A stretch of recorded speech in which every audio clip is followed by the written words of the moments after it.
Good morning students.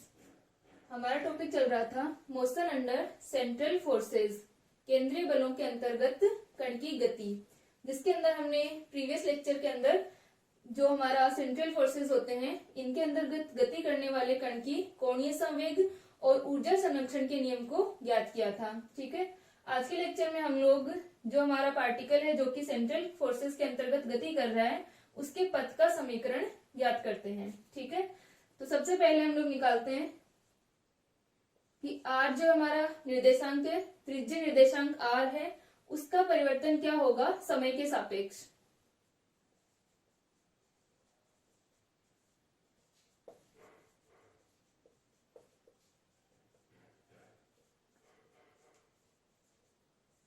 हमने जो particle के मोशन लिया था उसके अंदर हमने इस प्रकार से देखा था कि जो उसके कोऑर्डिनेट्स थे वो क्या थे। एक तो r कोऑर्डिनेट था उसका रेडियल कोऑर्डिनेट और दूसरा क्या था, थीटा था जो हमारा एंगुलर कोऑर्डिनेट होता है। तो यहाँ पर अपने पास में जो पार्टिकल है इसके लिए हमने इक्वेशन किसमें लिखी थी, r और थीटा कोऑर्डिनेट्स की फॉर्म में। ठीक है, पोलर कोऑर्डिनेट्स की फॉर्म में। तो यहाँ पर हमारे पास में पहले हम लोग निकालते हैं कि टाइम के रिस्पेक्ट में r में क्या चेंजेस आते हैं। ठीक है, r के चेंजेस की जो इक्वेशन होती है वो क्या होती है। फिर उसके बाद में हम लोग निकालेंगे कि टाइम के रिस्पेक्ट में थीटा कोऑर्डिनेट के चेंज की जो इक्वेशन होती है वो हमारे पास किस प्रकार आती है। ठीक है, तो समय के सापेक्ष त्रिज्य निर्देशांक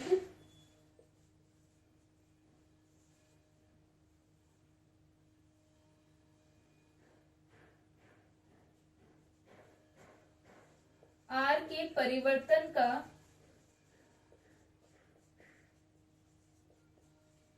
समीकरण।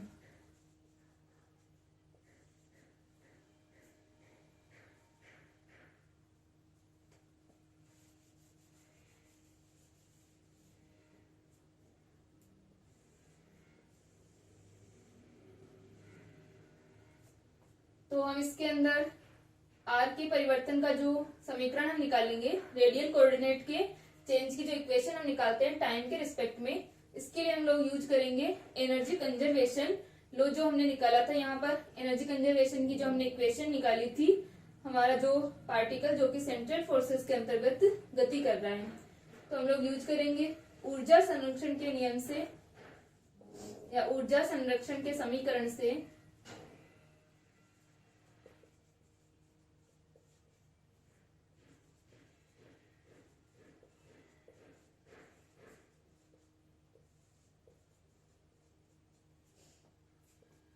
क्या इक्वेशन आई थी अपने पास, 1/2 m dr/dt का होल स्क्वायर, ये क्या थी, काइनेटिक एनर्जी थी, प्लस j²/2mr², ये क्या थी, रोटेशनल काइनेटिक एनर्जी थी, घूर्णन गतिज ऊर्जा थी, प्लस का u, ये potential energy equal to E, ये टोटल एनर्जी होगी। तो ये हमारी इक्वेशन थी एनर्जी कंजर्वेशन की जो इक्वेशन थी वो हमारे पास में ये आई थी। यहां से हम लोग सोल्व करें इसे, तो हम इसको लिख सकते हैं 1/2m dr/dt का whole square equal to E minus u minus का j²/2mr²। फिर हम इसे लिख सकते हैं dr/dt का whole square equal to E minus u minus का j²/2mr² और 1/2m है तो इधर क्या आ जाएगा, m/2। इसको हम लिख सकते हैं dr/dt इक्वल टू √m/2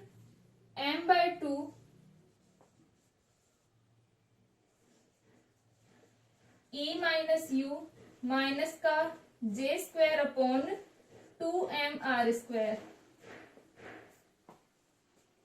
ठीक है, यहां से हम लोगों के पास में dr/dt का होल स्क्वायर है, तो स्क्वायर को हम लोग हटाएंगे तो इधर पावर क्या आ जाएगी, हाफ आ जाएगी, 1/2। तो इसको हम लोग लिख सकते हैं m/2 E minus u minus का j²/2mr²। तो ये अपने पास में इक्वेशन आ गई। तो dr बाई dt, अगर हम dt अपॉन dr लिखें तो dt अपॉन dr क्या होगा, इसको हम लोग इन्वर्स कर दें तो यह आ जाएगा m/2 e minus you minus J square upon 2mr² की पावर माइनस हाफ, क्योंकि dt अपॉन dr करेंगे तो ये 1 अपॉन में आ जाएगा और इसकी पावर अगर हम ऊपर लिखेंगे तो वो माइनस हाफ होगी। ठीक है, इसको लिखो।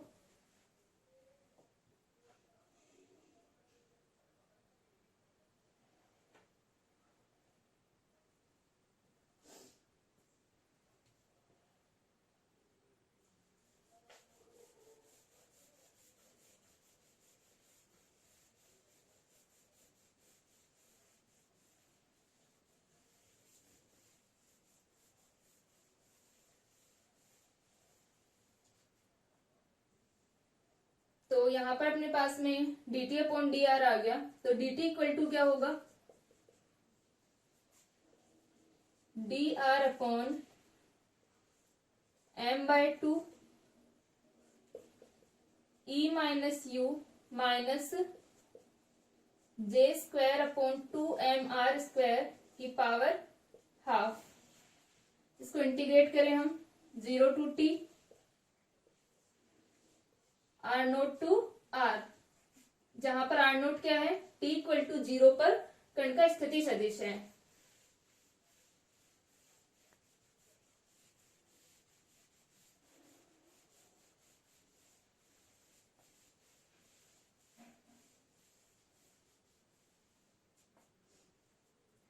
तो ये अपना आ जाएगा, जहां r0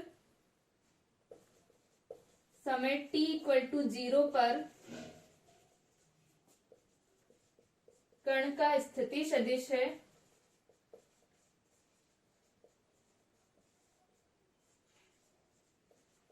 तथा उपरोक्त समीकरण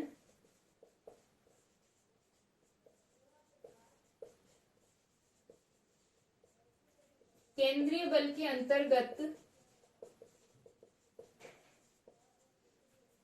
ठीक है, टाइम के साथ में आर में जो चेंजेस आएंगे उसको क्या करता है, रिप्रेजेंट करता है ये इक्वेशन, इसलिए ये रेडियल इक्वेशन कहलाती है, रेडियल मोशन की इक्वेशन कहलाएगी।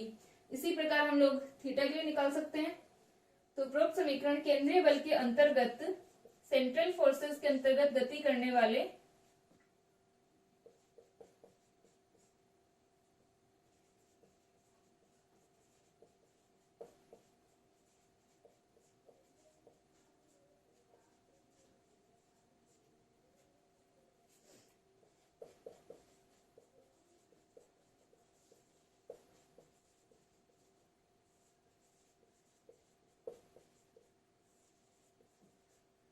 ठीक है, ये क्या कहलाएगी, रेडियल इक्वेशन। इसी प्रकार हम निकालते हैं थीटा में क्या परिवर्तन आता है, उसकी क्या इक्वेशन होगी।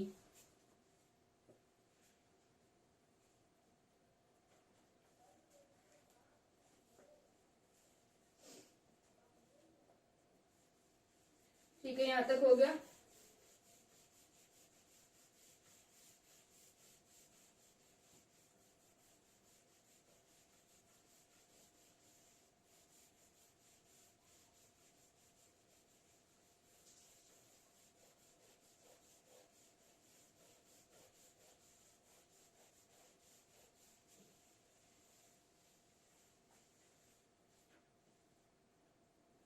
नेक्स्ट है अपना सेकंड,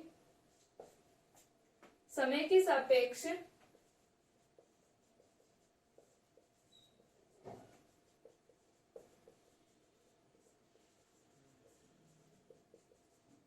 ध्रुवीय कोण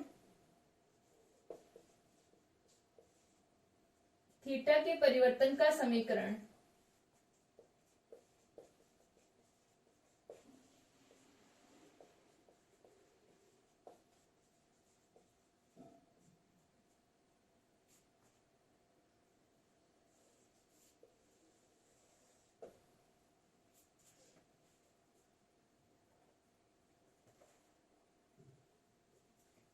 तो जिस प्रकार हम लोगों ने आर के परिवर्तन का समीकरण ज्ञात किया था, क्योंकि यहाँ पर हम लोग पोलर कोऑर्डिनेट्स के अंदर गतिशील कण के पथ के समीकरण को हम पढ़ रहे हैं। तो यहाँ पर जो पाथ की इक्वेशन हम लोग देख रहे हैं, तो क्या होगी, आर और थीटा के अंदर हम चेंजेस देखेंगे कि टाइम के रिस्पेक्ट में आर में किस प्रकार चेंज आता है और थीटा में किस प्रकार चेंज आता है। ठीक है, पार्टिकल का जो मोशन है वो हमने किसके अंदर लिया है, इसमें पोलर कोऑर्डिनेट्स के अंदर। तो पहले हमने आर के रिस्पेक्ट में चेंजेस देखे, इसी प्रकार हम लोग निकाल सकते हैं थीटा के लिए। तो आर के अंदर जब हम चेंजेस देखते हैं तो हमने यूज किया था एनर्जी कंजर्वेशन जो हमारी इक्वेशन थी उसको, और थीटा के अंदर अगर हम चेंज देखेंगे तो हम किसको यूज करेंगे, एंगुलर मोमेंटम को। तो हमारा जो कोणीय संवेग होता है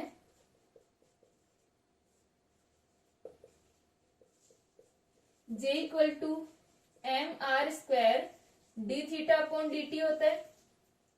ठीक है, इसको हम लोगों ने लिखा था J equal to I omega से। जब हमने रोटेशनल मोशन पढ़ा था तो वहां पर हमने पढ़ा था कि J इक्वल टू क्या होता है, आई ओमेगा होता है। जैसे कि रेडियल मोशन के अंदर J equal to M V होता है, उसी प्रकार रोटेशनल मोशन के अंदर क्या होगा, J equal to I omega होगा।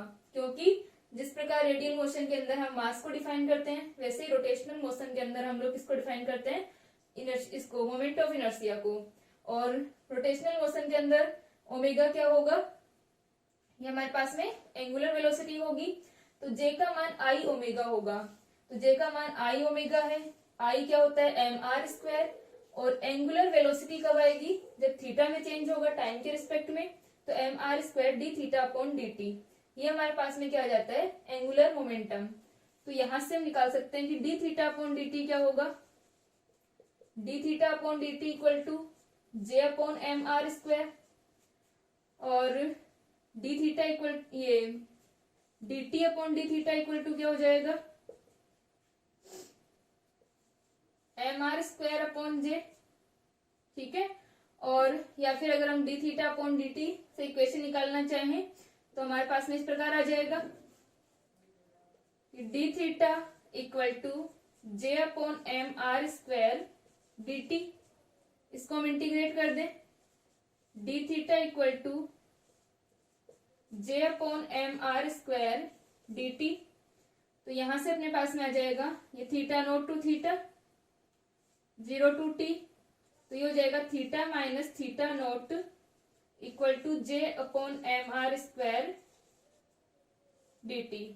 तो ये हमारे पास में जो इक्वेशन आती है वो किसकी इक्वेशन आएगी, थीटा के अंदर जो चेंज आएगा टाइम के रिस्पेक्ट में, वो हमारी इक्वेशन होगी किसके, जो पार्टिकल है उसका मोशन किसमें हो रहा है, सेंट्रल फोर्सेस के अंतर्गत जो गति हो रही है। तो थीटा में जो चेंज की इक्वेशन होगी वो हमारी इस प्रकार होगी।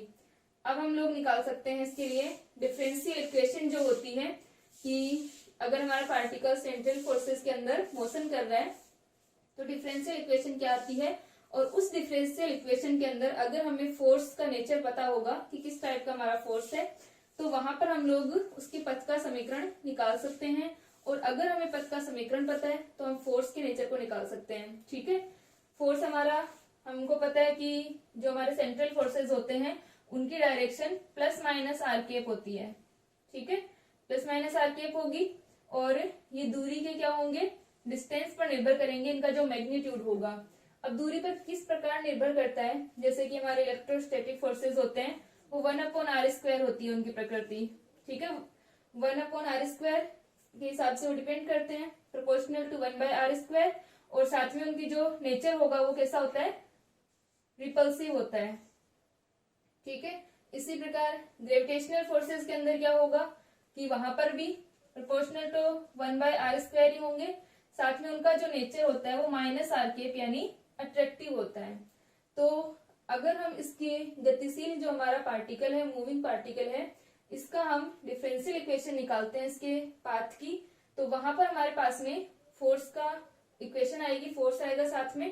तो अगर हमें पता होगा कि फोर्स का नेचर कैसा है और फोर्स किस प्रकार डिपेंड कर रहा है, तो हम लोग उसके पथ के समीकरण को निकाल सकते हैं। तो इसके लिए हम लोग क्या लिखते हैं कि जो हमारा मूविंग पार्टिकल है उसकी डिफरेंशियल इक्वेशन को हम लोग यूज करते हैं। ठीक है, तो यहाँ पर हमने देखा कि आर और थीटा के परिवर्तन की इक्वेशन किस प्रकार आती है। अब हम लोग डिफरेंशियल इक्वेशन को निकालते हैं। ठीक है, इसको लिख लो,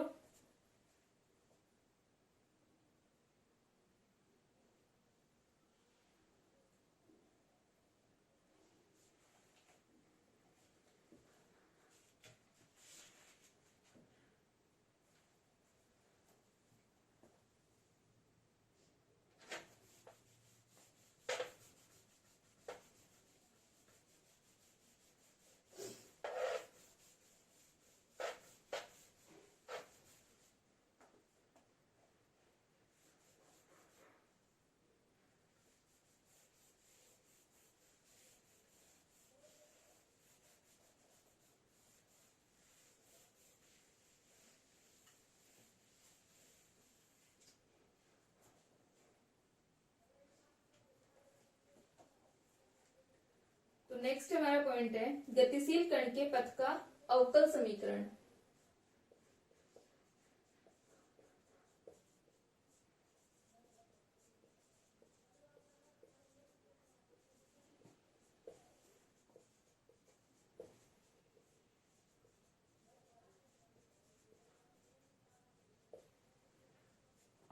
ठीक है, differential equation of moving particle. तो यहाँ पर हम लोग इसकी डिफरेंशियल इक्वेशन निकालने के लिए जो हमने इक्वेशन ऑफ मोशन निकाले थे, दो हमने समीकरण निकाले थे गति के, इक्वेशन ऑफ मोशन, जहां पर हमने पोलर कोऑर्डिनेट्स के अंदर उनको ज्ञात किया था, उसको हम यहाँ पर यूज करके डिफरेंशियल इक्वेशन निकालते हैं इस मूविंग पार्टिकल की। तो यहाँ पर हमारे जो प्रथम समीकरण था m d2r upon dt2 minus का r d theta upon dt equal to F R.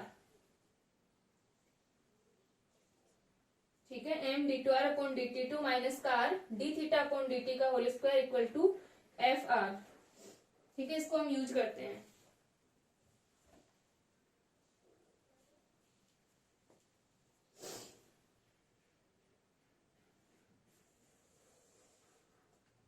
हम लोग लिख सकते हैं गति के प्रथम समीकरण से, यहाँ पर हम गति का प्रथम समीकरण का मतलब है कि सेंट्रल फोर्सेस के अंतर्गत गति करने वाला जो पार्टिकल है उसके लिए जो हमने गति की इक्वेशन निकाली थी उस इक्वेशन की हम बात कर रहे हैं। गति के प्रथम समीकरण से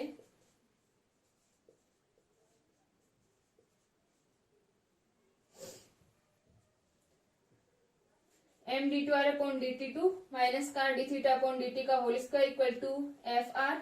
ठीक है, तथा कण का कोणीय संवेग एंगुलर मोमेंटम क्या होता है j equal to M are square D theta upon dt। ठीक है, j equal to M are square D theta upon dt। तो यहां से अपने पास में डी थीटा अपॉन dt कितना आ जाएगा, D theta upon dt equal to j upon M R square, इसको अपॉन में ले लेंगे और इसको हम लिख सकते हैं, ये हमारा d थीटा अपॉन dt है, तो इसे हम लिखें कि d अपॉन dt थीटा, यानी हम थीटा को एज ए फंक्शन ले ले, यहाँ पर हमारा थीटा फंक्शन हो गया और d अपॉन dt क्या है, एक ऑपरेटर है जो इसके ऊपर ऑपरेट हो रहा है। तो j upon M R square equal to, अब इसको हम लोग मल्टीप्लाई कर सकते हैं D theta upon D theta से, क्योंकि थीटा के रिस्पेक्ट में थीटा को अगर हम डिफरेंशिएट करते हैं तो वैल्यू क्या आती है, 1 आती है।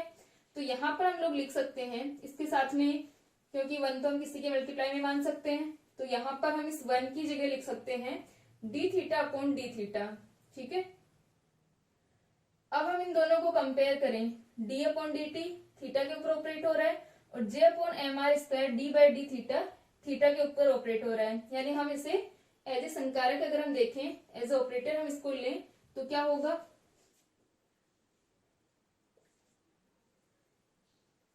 हम लिख सकते हैं दोनों तरफ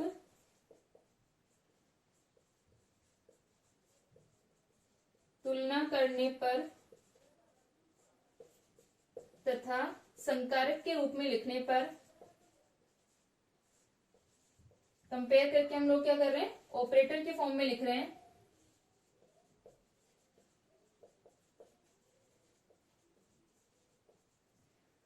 तो ये हमारे पास में आ जाएगा d upon D T equal to j upon M R square d upon D theta. ठीक है, इसको हमने संकारक की तरह लिखा, ऑपरेटर की तरह, तो d upon D T equal to j upon M R square d by d theta आ गया। अब इसके ऊपर हम एक बार फिर से ऑपरेट करवा दें, जो हमारा d बाई डी टी है इसके ऊपर एक बार हम फिर से d upon D T operate करवा दें तो हमारा क्या आ जाएगा, D square upon D t square, जो कि हम यहाँ पर यूज ले सकते हैं। ठीक है,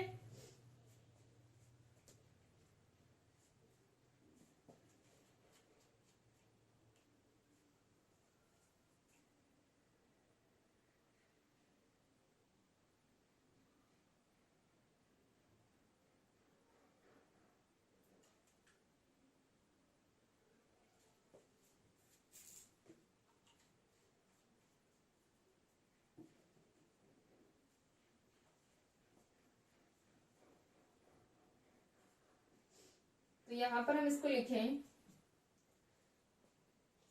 डी अपॉन डी टी, फिर से हम इसके ऊपर ऑपरेट करवा रहे हैं, तो ये बन जाएगा, अब इस वाले D by D T operator का मान क्या है, यही है, और इसके ऊपर हम फिर से ऑपरेट करवा रहे हैं, तो यह आ जाएगा जे upon M R square D upon D theta और j upon M R square D upon D theta. ठीक है, पहले हम इस वाले की वैल्यू रख दें डी अपॉन डी टी की, तो ये क्या है J upon M R square D upon D theta, और बाहर वाला फिर से हमारे पास में J upon M R square D by D theta है। ठीक है, तो ये आ गया अपने पास में। तो यहां से हम देख सकते हैं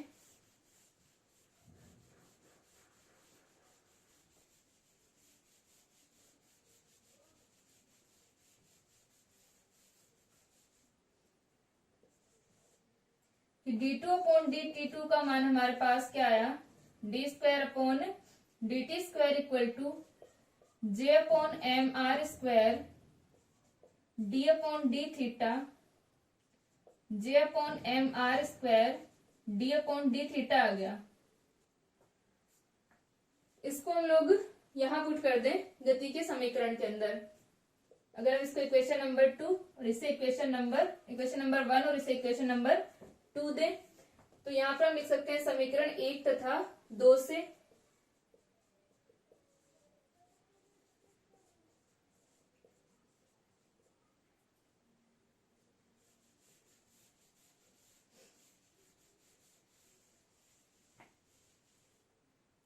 तो ये हमारी equation M D two are upon D T two, तो ये हमारा क्या बन जाएगा, जे upon M R square D upon D theta जे अपॉन एम आर स्क्वायर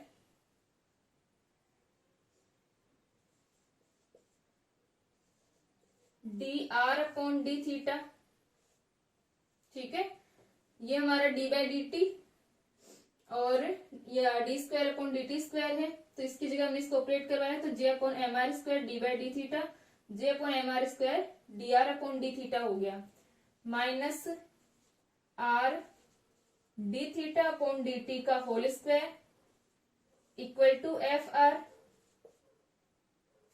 इसको हम लोग फिर से लिख सकते हैं एम, अब जो हमारा j upon M R square D upon D theta और j upon M R square D R upon D theta है, तो हम इसको क्या लिख सकते हैं d square r upon D theta का स्क्वायर, तो ये क्या बन जाएगा m j square upon M square और आर फोर। ठीक है, आर अपने पास में यहाँ पर भी है और एक वैल्यू यहाँ पर है, ये हो जाएगा d two are upon D theta two minus का r D theta upon D T का होल स्क्वायर और इसके साथ में भी m मल्टीप्लाई हो जाएगा इक्वल टू एफ आर। ये हमारी इक्वेशन आ गई, m को हमने अंदर मल्टीप्लाई कर दिया और इसको इसके ऊपर ऑपरेट करवा दिया, तो ये अपनी इक्वेशन आ गई। अब जो हमारा D theta upon D T है, ये हमारा D theta upon D T, इसका मान हम कहां से निकाल सकते हैं, जे इक्वल टू क्या था M are square D theta upon D T था, तो जे अपॉन एम आर स्क्वायर किसका मान हो गया D theta upon D T का, और इसका हम स्क्वायर करें तो D theta upon D T का होल स्क्वायर अपने पास क्या आया J square upon M R four M square R four, ये आ गया। ठीक है, तो यहाँ पर हम D theta upon D T के स्क्वायर को जे की फॉर्म में लिख सकते हैं। ठीक है, इसको लिखो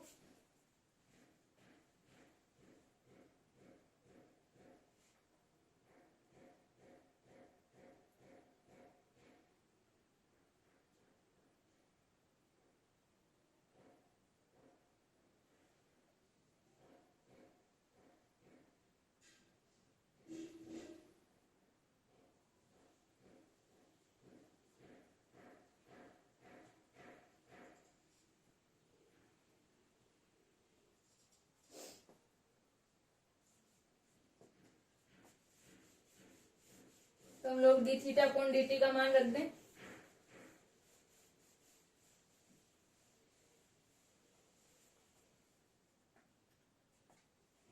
ठीक है, यहाँ पर अपन d theta upon D T का मान रख सकते हैं।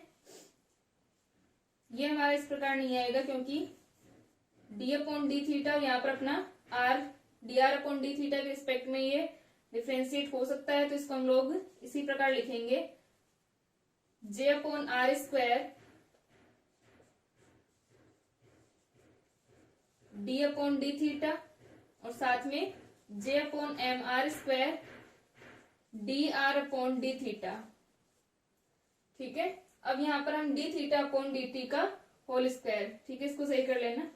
तो यहाँ पर D theta upon D T का होल स्क्वायर इसकी वैल्यू हम रखें तो ये क्या आ जाएगा, जे upon R square D upon D theta और ये अपने पास में जे बाय एम को तो हम आगे ले लेंगे, तो ये जे स्क्वायर अपॉन एम हो जाएगा और ये हो गया 1/r square D R upon D theta. ठीक है, यहां से d बाई डी थीटा था क्योंकि ऑपरेटर था तो हम आर स्क्वायर को तो बाहर नहीं ले सकते, जे बाय एम को हम बाहर ले लेंगे यहाँ पे। ठीक है, और साथ में हम इसको भी चाहे तो आप लोग इस प्रकार लिख सकते हैं J upon M R square और ये हमारे पास में जे अपॉन आर स्क्वायर है और D are upon D theta ये साथ में आ जाएगा माइनस का M R D theta upon D T का होल स्क्वायर। तो D theta upon D T का होल स्क्वायर इक्वल टू ये वैल्यू आ जाएगी, तो ये अपना बन गया माइनस एम आर और D theta upon D T का होल स्क्वायर इसकी जगह J square upon M square R four equal to F R.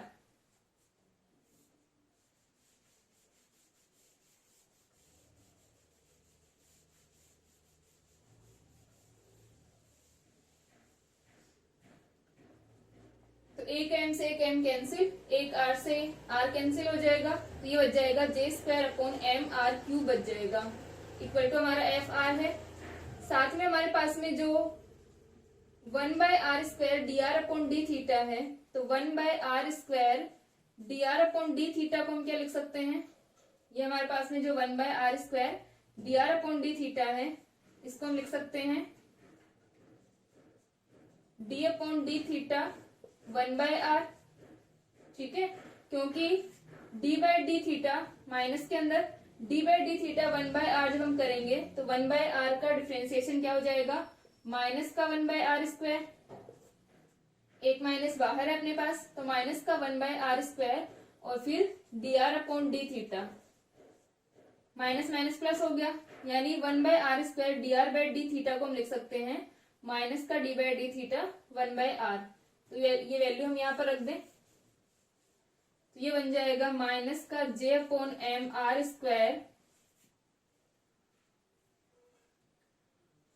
D upon D theta और 1/r square D R by D theta की जगह d by D theta 1/r। तो ये अपना हो गया माइनस का m, ये कैंसिल हो जाएगा तो J square upon M R cube equal to F R. अब इसको हम लिख सकते हैं माइनस उस साइड ले जाएंगे दोनों के अंदर माइनस है इसमें, तो एफ आर के साथ हम माइनस ले लेते हैं, ये हमारे पास हो जाएगा जे square upon M R square और d two upon D theta two 1/r और ये अपने पास में आ गया माइनस का ये प्लस का J square upon M R cube equal to minus का एफ आर। ठीक है, यहां से जो हमारा माइनस था इसको हम लोग क्या ले लेंगे, कॉमन ले लेंगे, तो ये दोनों टर्म्स माइनस में थी तो अब एफ आर के साथ में हमारा माइनस आ जाएगा। ठीक है, अब हम लोग एक नया वेरिएबल यहाँ पर डिफाइन करते हैं कि 1/r इक्वल टू यू हम लेते हैं। ठीक है, और इसकी जगह हम यू की फॉर्म में इस डिफरेंशियल इक्वेशन को रखते हैं। ठीक है, तो यहां तक लिख लो।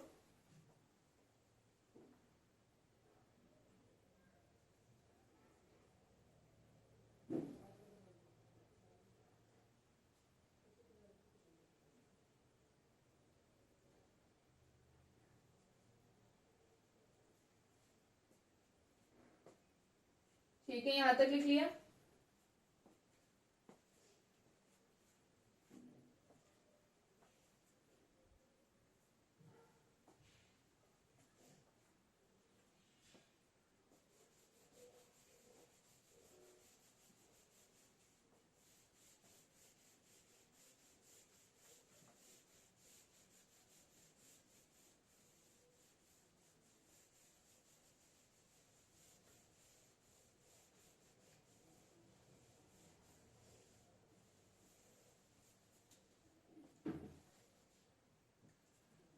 तो अब अपने पास में J/mr², इसको हम कॉमन ले लें।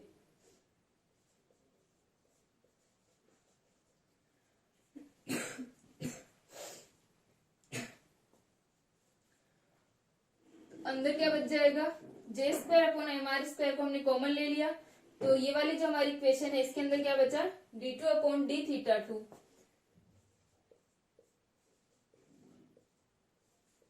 1/r प्लस का 1/r इक्वल टू माइनस का FR।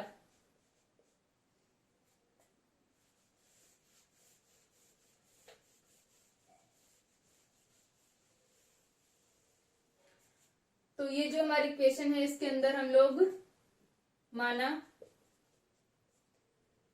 1/r equal to u, तो हम इसको लिख सकते हैं J² और 1/r² है, तो ये क्या हो जाएगा u²/m d2/dθ2 और 1/r की जगह u, तो d2u/dθ2 हो जाएगा, प्लस का u इक्वल टू माइनस का f 1/u। ठीक है, तो ये हमारे पास में क्या आ गया, इक्वेशन आ गई, डिफरेंशियल इक्वेशन।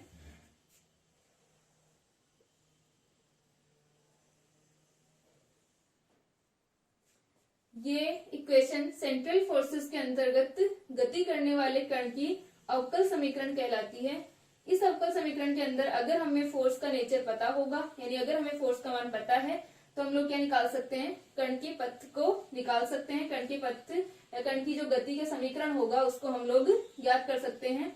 इसी प्रकार अगर हमारे पास में कण का पथ पता है, ठीक है, कि किस प्रकार का उसका पाथ होगा, ट्रेजेक्ट्री अगर हमें पता होगी, तो हम लोग फोर्स के नेचर को निकाल सकते हैं कि फोर्स कैसा होगा। इसके ऊपर हम लोग एक न्यूमेरिकल सोल्व करेंगे। उसके अंदर हम लोग देखेंगे कि अगर हमें r इक्वल टू, मान लो हमें कोई इक्वेशन दे रखी है कि इस प्रकार का कण का पाथ है, ठीक है, तो हम लोग इसके अंदर फोर्स को निकाल सकते हैं कि फोर्स क्या होगा।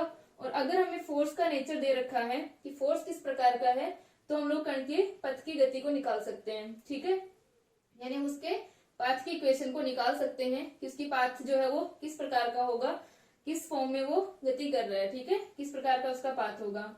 तो ये अवकल समीकरण कहलाता है। हम लोग लिख सकते हैं कि उपरोक्त समीकरण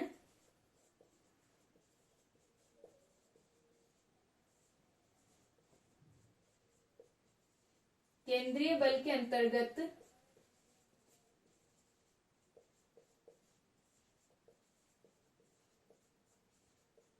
गति करने वाले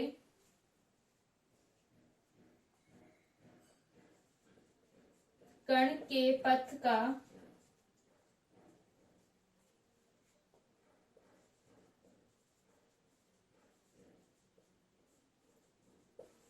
अवकल समीकरण कहलाता है।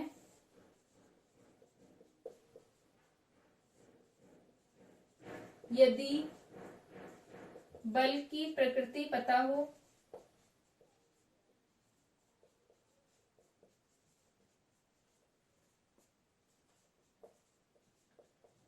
तो कण का पथ ज्ञात कर सकते हैं। ठीक है, अगर फोर्स पता होगा तो हम इसके पाथ को निकाल सकते हैं, और अगर हमें पाथ की इक्वेशन पता है तो फोर्स को निकाल सकते हैं। कण का पथ ज्ञात कर सकते हैं तथा यदि कण का पाथ ज्ञात हो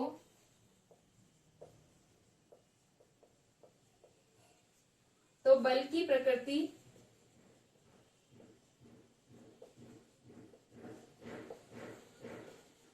ज्ञात कर सकते हैं। ठीक है, तो इस प्रकार हम लोग इसको सोल्व कर सकते हैं। इसके ऊपर हम लोग एक न्यूमेरिकल सोल्व करेंगे जिसके अंदर हमारे पास में अगर पाथ गिवन है तो हम फोर्स को पता कर सकते हैं। ठीक है, नेक्स्ट लेक्चर के अंदर इसको कंटिन्यू करते हैं।